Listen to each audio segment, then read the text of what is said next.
Hey everyone, welcome back to our channel How To Tutorials.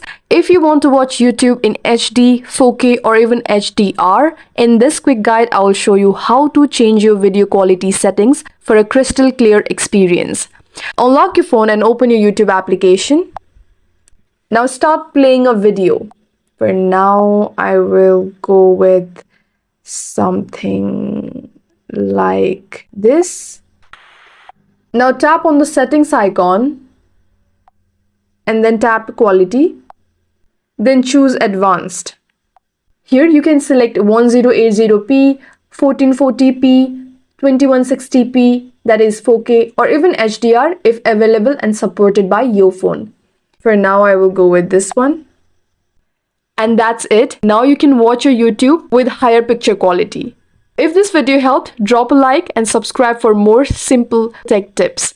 Thanks for watching and I'll see you in the next one.